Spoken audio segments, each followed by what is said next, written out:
What I'm about to tell you could completely change how you recognize a heart attack, and it may save your life or the life of someone you love. Because one of the most dangerous lies people still believe is this: if it isn't crushing chest pain, it can't be a heart attack. And that belief is exactly why so many people wait too long. They sit in their kitchen, they lie down in bed, they tell themselves it's indigestion, stress, fatigue, maybe just getting older. And while they're trying to explain it away, the heart muscle is being starved of oxygen minute by minute. I'm Dr. Sandra Whitemore, and today I need you to listen very carefully. Before we begin, please subscribe to this channel so more seniors receive life-saving health guidance explained simply, calmly, every week. Because not all heart attacks announce themselves with dramatic pain in the center of the chest. Some begin quietly, almost politely. A little pressure, a strange wave of fatigue, a cold sweat that makes no sense. Nausea after doing almost nothing. Shortness of breath walking to the bathroom. A dull ache in the jaw, the back or the arm that seems too small, too ordinary, to be dangerous. That's what makes these early signs so treacherous. They don't always look like emergencies. They look like things people talk themselves out of. And once that happens, the delay begins. That delay is where the real danger lives. Let me tell you about Helen, because her story shows exactly how this happens. Helen was 72, active, organized, the kind of woman who never missed a medication and never ignored her doctor. One Tuesday morning, she woke up feeling off. Not sick exactly, just wrong. She was tired before the day even started. By mid-morning, she felt a little nauseated, then a little breathless carrying laundry she normally handled without thinking. No sharp chest pain, no dramatic collapse. So, she made tea, sat down, and told herself she probably hadn't slept well. By lunchtime, she had a strange ache under her shoulder blade. She still didn't go. 6 hours later, she was in an ambulance having a heart attack. That is the trap. People expect a heart attack to feel unmistakable. They expect violence, certainty, intensity. But many heart attacks, especially in women, older adults, and people with diabetes, can begin with symptoms that feel vague, scattered, or strangely mild. Not harmless, mild. And those are not the same thing. A symptom can feel small and still be deadly. A symptom can come and go and still be cardiac. A symptom can feel like heartburn, exhaustion, anxiety, or the flu. And still mean your heart is in serious trouble. So in this video, I'm going to walk you through the early signs people most often miss. And sign number 1 is the one people dismiss more than any other. But before we get to sign number 1, you need to understand something that changes everything. A heart attack is not always one single dramatic moment.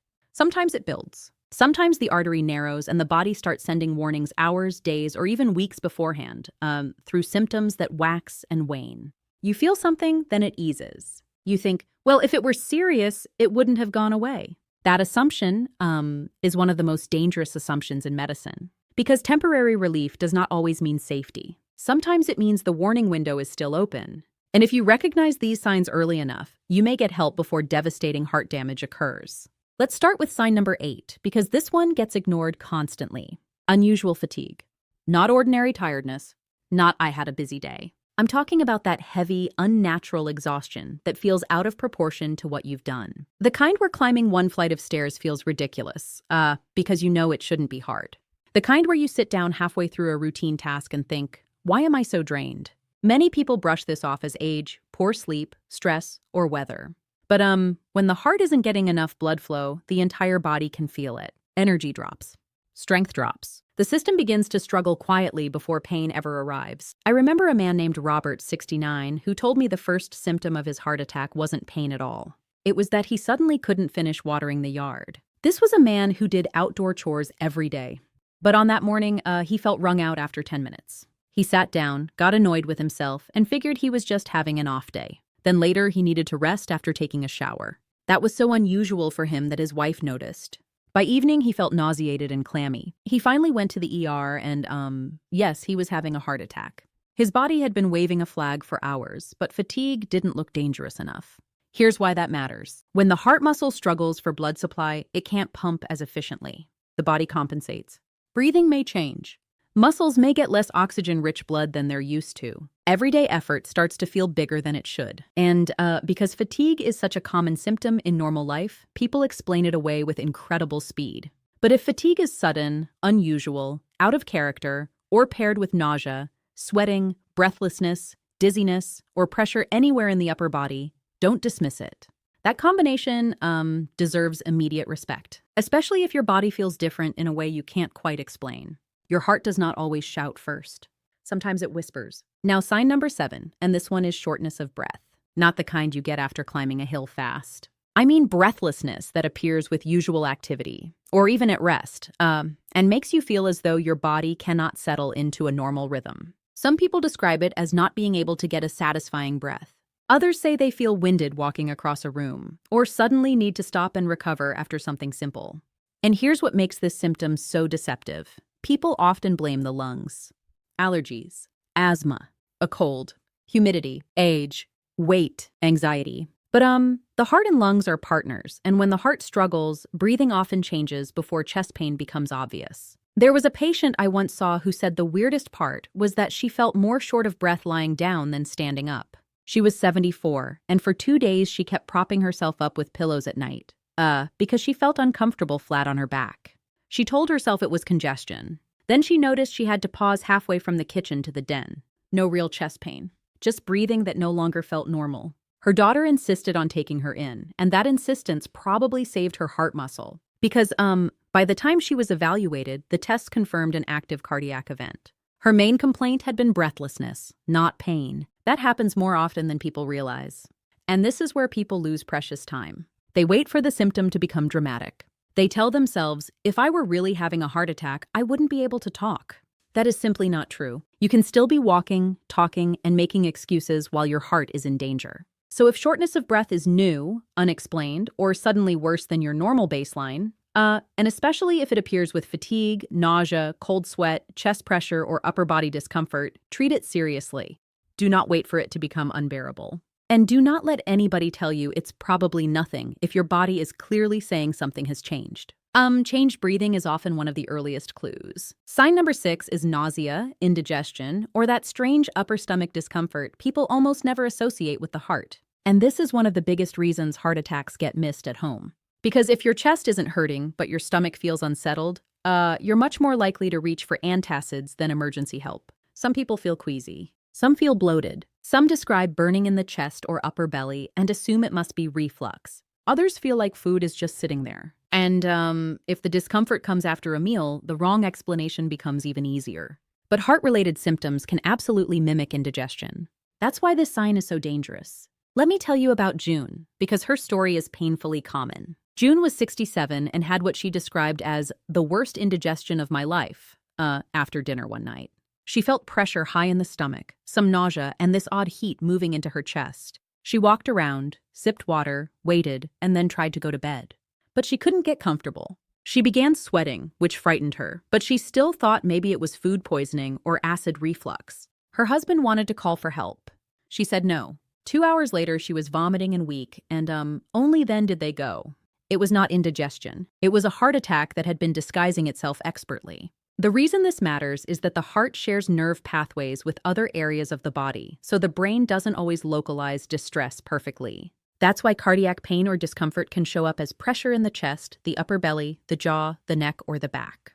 The map is not always clean. And the older we get, the more likely symptoms may feel less textbook and more confusing. So if you have indigestion that feels new, severe, unusual, or paired with sweating, fatigue, shortness of breath, dizziness, or discomfort in the upper body, do not assume it's your stomach. When in doubt, it is always safer to rule out the heart than to sit home hoping an emergency turns into heartburn. Now sign number 5, and this one surprises people because it doesn't always involve the center of the chest at all. Pain, pressure, aching, or discomfort in the jaw, neck, shoulders, one or both arms, back, teeth, or upper belly. That's right. A heart attack can speak through places that feel completely disconnected from the heart. Some people feel it between the shoulder blades. Some feel it in the left arm, but some feel it in the right arm. Some feel a strange heaviness in the jaw or a deep ache they can't stretch away. And because these areas are so ordinary sources of pain in everyday life, people often blame arthritis, posture, overuse, or sleeping wrong. A retired mechanic once told me his first symptom was not chest pain, but a dull ache traveling into his lower jaw while he was sitting still. He thought it was dental trouble. Then an hour later, his left arm felt heavy. Still no severe chest pain. He almost booked a dentist appointment for the next day instead of going to the hospital that night. Think about how easy that would have been. Think about how reasonable it would have sounded in the moment. And yet what was really happening was reduced blood flow to the heart, with the brain interpreting those distress signals in a completely different body region. If his wife hadn't noticed his pale face and cold sweat, he might have delayed much longer. This is exactly why context matters more than one single symptom. If your jaw hurts because you've been chewing gum all day, that's one thing.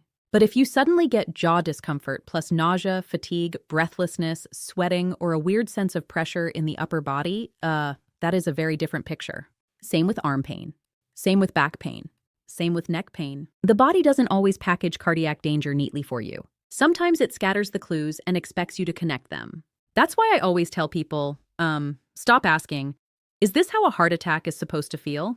And start asking, is this symptom new, unexplained, and paired with other warning signs? That question can save your life. Sign number 4 is a cold sweat, clammy skin, or that sudden washed-out feeling people often describe as, I just felt weird all over. And this symptom can be incredibly important because it often appears when the body is going into alarm mode. We're not talking about sweating because the room is hot or you were gardening outside.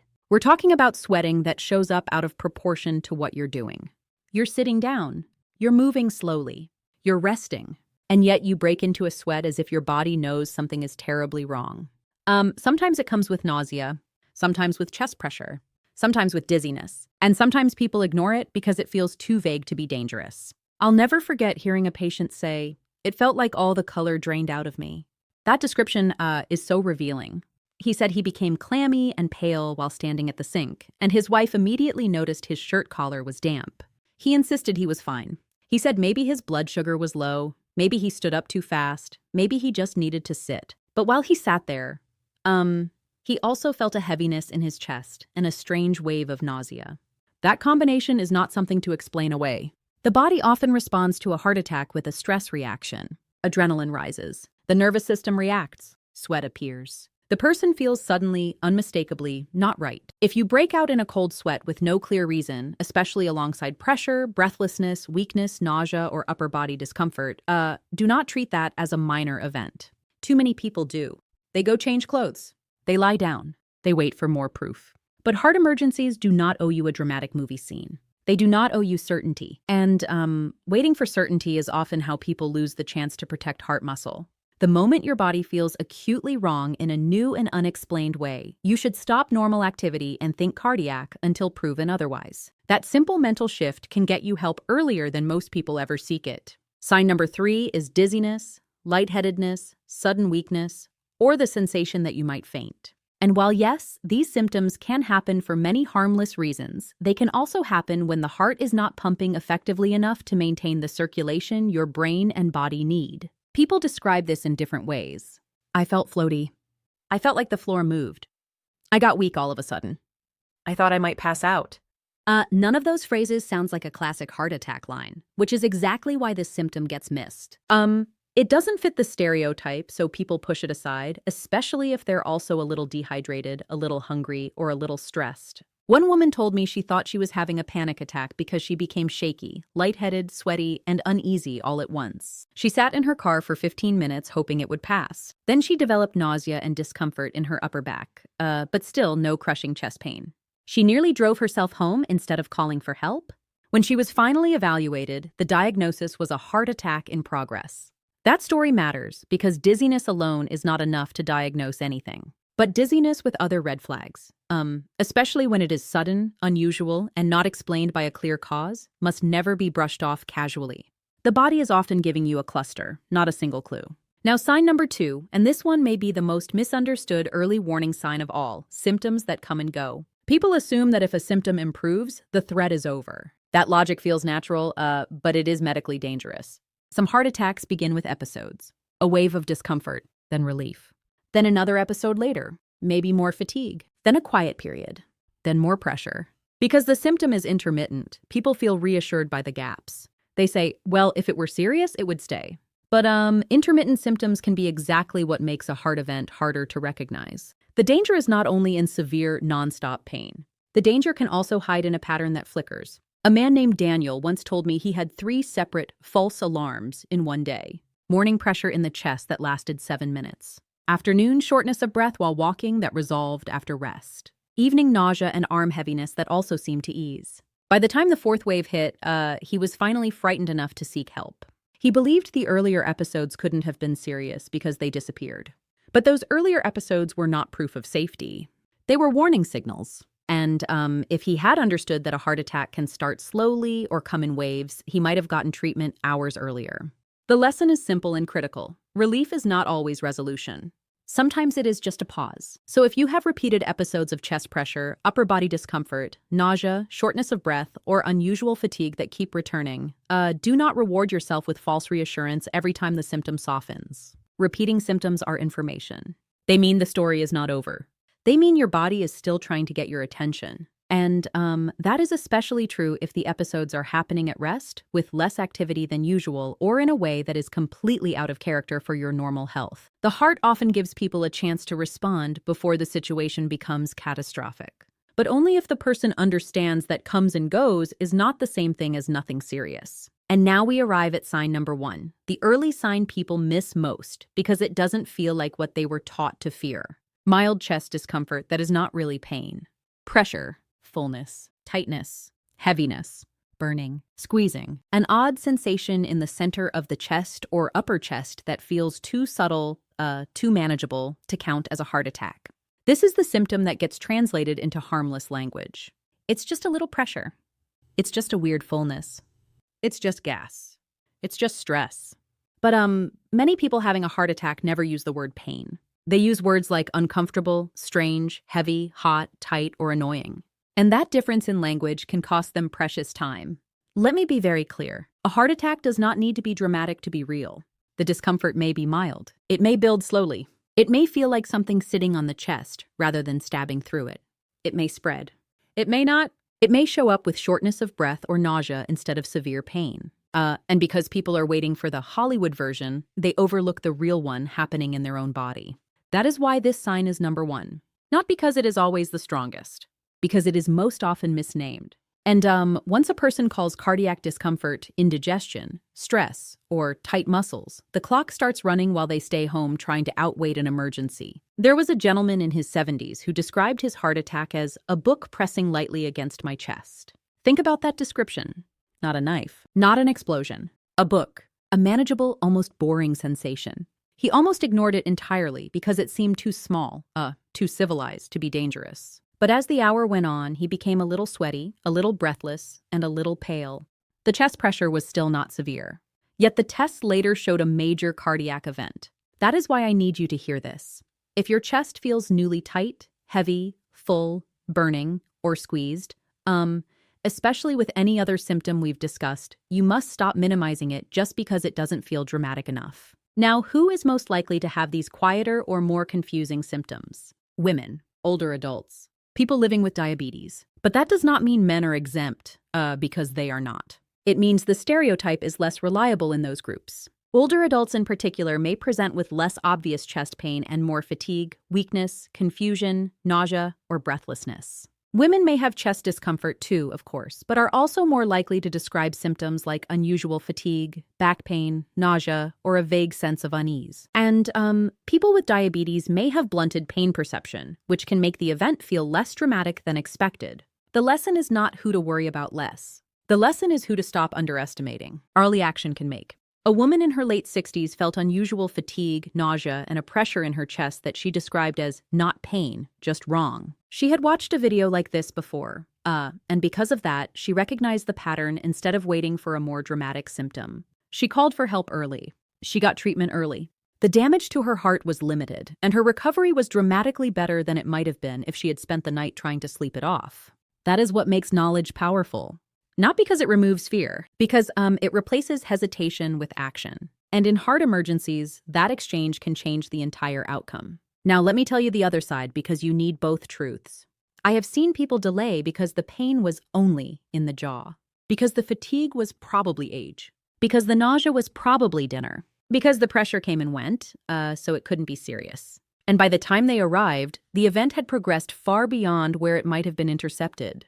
More heart muscle damaged, more complications, harder recovery, greater fear afterward. This is why I'm speaking to you with urgency today. Not to frighten you into thinking every symptom is a heart attack, but to stop you from dismissing the ones that truly could be. The goal is not panic. The goal is respect for patterns that deserve emergency attention. So let's bring this together in one simple memory framework. If a new, unusual symptom appears above the waist and it's accompanied by fatigue, breathlessness, nausea, dizziness, sweating, or a sense that something is seriously off, think heart. If discomfort comes and goes, think heart. If it feels like pressure, heaviness, burning, fullness, or squeezing rather than sharp pain, think heart. If the symptom is in the jaw, arm, neck, back, chest, or upper stomach and it doesn't make sense, think heart. And if you find yourself trying hard to explain it away, that is exactly the moment to become more cautious, not less.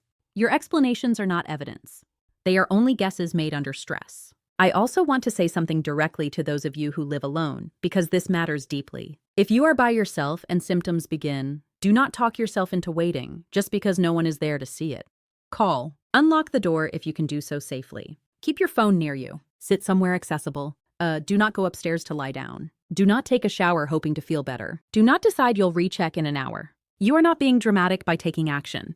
You are being wise. And wisdom in a cardiac emergency means understanding that the body often sends confusing messages first. You do not need a perfect symptom to deserve emergency evaluation. And for family members watching this, please listen carefully. If your mother, father, spouse, sibling, or friend tells you they feel off in a way that is unusual for them, pay attention. Especially if they are older, diabetic, or have a history of heart disease, high blood pressure, high cholesterol, or smoking. The exact wording may not sound alarming. I'm just tired. My stomach feels weird. I'm a little short of breath. My back feels strange. Don't listen only to the words. Listen to the change. Listen to the fact that they do not feel like themselves. And if that change is paired with other symptoms, push past their reluctance. Gentle insistence has saved many lives. Here's the bottom line. Not all heart attacks start with chest pain. Some start with exhaustion, some with nausea, some with breathlessness, some with sweating, some with a vague feeling of doom or unease, some with discomfort in the jaw, arm, back, or upper stomach. Some come in waves. Some stay mild far longer than you'd expect. And that is exactly why people miss them. The threat is real, but the presentation can be subtle. So your job is not to memorize one dramatic image. Your job is to recognize the pattern of something new, unusual, unexplained, and potentially cardiac. That recognition is what turns confusion into action and action into survival. If this video has changed the way you think about heart attack symptoms, I want you to do something important right after it ends.